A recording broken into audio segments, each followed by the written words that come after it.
Halo semuanya, perkenalkan nama saya Putu Fajanti Revidasi dengan NIM 2315101083.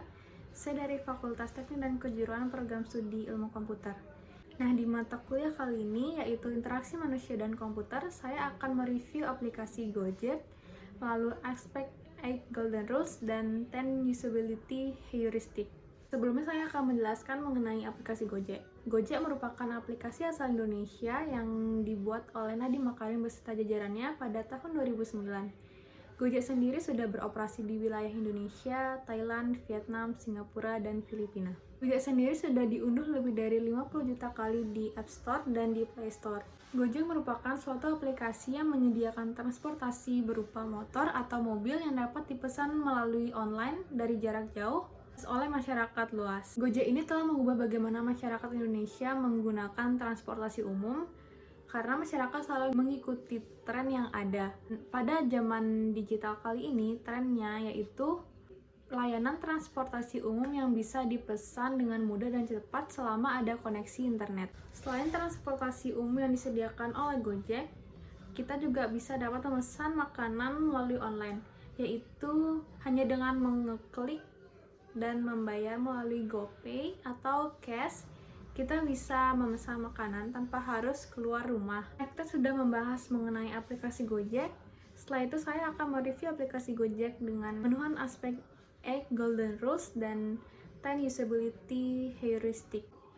Nah, sebelum itu saya akan menjelaskan mengenai 8 Golden Rules, yang artinya adalah paduan desain interface untuk menghasilkan desain yang bagus, produktif, dan menghindari frustasi pengguna. 8 Golden Rules sendiri terdiri dari yang pertama, strive for consistency, yang kedua, enable frequent user to shortcuts, yang ketiga, offer information feedback, yang keempat, design dialog to yield closure, yang kelima, offer simple error handling, yang keenam, permit easy reversal of actions, yang ketujuh, support internal locus of control, yang ke-8 reduce short-term memory load.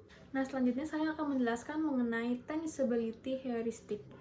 10 Usability Heuristic merupakan metode untuk menganalisa suatu alat atau objek agar memberikan kemudahan penggunaan untuk dapat mencapai tujuan tertentu. 10 Usability Heuristic terdiri dari yang pertama, visibility of system status, yang kedua, match between system and real world, yang ketiga, user control and freedom, yang keempat, consistency and standardization, yang kelima, error prevention, yang keenam, recondition rather than recall, yang ketujuh, flexibility and efficiency of use, yang kedelapan, aesthetic and minimalist design, yang kesembilan, help user with errors, yang ke-10, help and documentation. Nah, pada konsep 8 Golden Rules, yang pertama, pada poin pertama yaitu strive for consistency.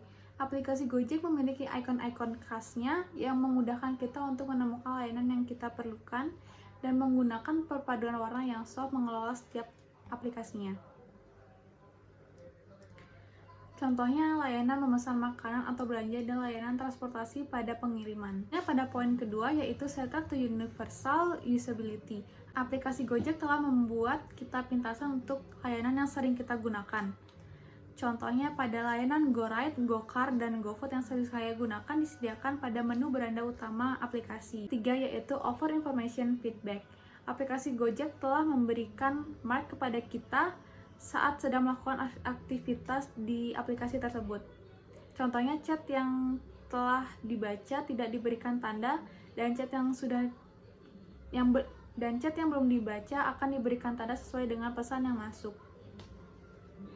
Nah, selanjutnya ada mereview aplikasi Gojek melalui konsep 10 Usability Heuristic. Seperti yang kita ketahui, 10 Usability Heuristic merupakan konsep yang dapat digunakan untuk kemudahan pengguna dan kegunaan aplikasi.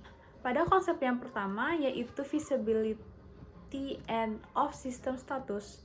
Pada dampak positifnya, Gojek secara umum memberikan umpan balik yang jelas mengenai status tindakan pengguna saat ini, seperti permintaan perjalanan dan kedatangan driver yang akan tiba di tempat kita tuju. Namun di samping dampak positif tentu juga ada dampak negatifnya.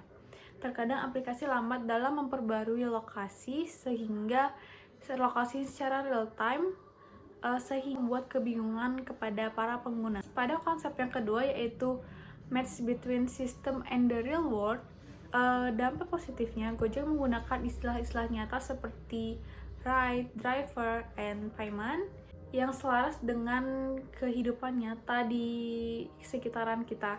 Lalu dampak negatifnya, aplikasi terkadang menggunakan kata-kata yang jarang didengar oleh para pengguna sehingga hal itu dapat membuat kebingungan. Ada konsep yang ketiga yaitu user control and freedom.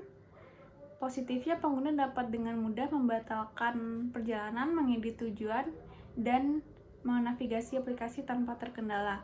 Negatifnya proses penyelesaian masalah atau perselisihan dengan pengemudi bisa lebih ramah pengguna dan transparan.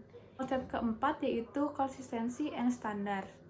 Positifnya Gojek mempertahankan desain visual yang tata letak dan keseluruhan aplikasi sehingga memudahkan pengguna untuk bernavigasi. Negatifnya, di beberapa wilayah, Gojek menawarkan beragam layanan dan navigasi serta pilihan bisa membuat pengguna baru kewalahan. Poin kelima yaitu error prevention. Positifnya, aplikasi ini berfungsi baik dalam mencegah beberapa kesalahan dengan memverifikasi pilihan pengguna sebelum mengkonfirmasi pilihan. Jadi pada saat kita ingin memesankan suatu transportasi seperti motor gitu, kita dikonfirmasi terlebih dahulu apakah ini benar. Jika itu benar, lalu akan diproses lagi. Negatifnya, beberapa pengguna mungkin masih mengalami masalah seperti memesan jenis perjalanan yang salah karena antarmuka aplikasi. Poin keenam yaitu recounting, return, dan recall.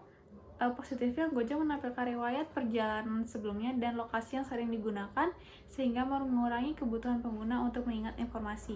Negatifnya, pengguna mungkin masih perlu mengingat atau memasukkan kembali beberapa informasi seperti permintaan khusus yang dapat ditingkatkan dengan menyimpan preferensi. Poin ketujuh adalah flexibility and efficiency of use.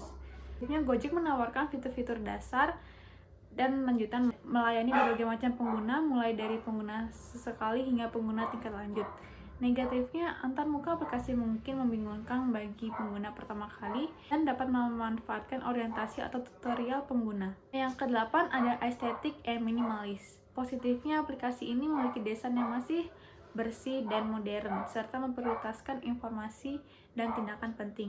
Negatifnya, mungkin di beberapa area, aplikasi ini memiliki beberapa opsi dan konten promosi di layar utama, sehingga berpotensi membebani para pengguna. Yang poin ke-8 adalah help users, recognizing, diagnose, and recover from error. Positifnya, Gojek memberikan pesan kesalahan yang umumnya jelas dan dapat ditindaklanjuti, sehingga membantu pengguna memahami dan menyelesaikan masalah tersebut. Negatifnya, proses pelaporan kesalahan atau dapat masalah disederhanakan untuk menyelesaikan dengan cepat. Nah, yang ke-9 ada hub and dokumentasi. Gojek menawarkan pusat bantuan dan opsi dukungan dalam aplikasi termasuk dukungan chat dan yang dapat membantu pengguna dalam memecahkan masalah. Nah, negatifnya, beberapa pengguna mungkin tidak menyadari atau dengan mudah menentukan sumber bantuan dan kualitas dukungan dapat bervariasi. Jadi secara keseluruhan, Gojek telah memenuhi dua konsep yaitu 8 Golden Rules dan 10 Usability Heuristic. Namun masih ada kesempatan untuk memperbaiki semuanya yang salah-salah kayak gitu.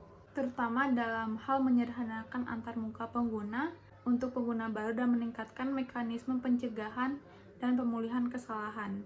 Kekuatan aplikasi ini mencakup fleksibilitas, mekanisme umpan balik, dan opsi bantuan. Sekian dari saya, terima kasih.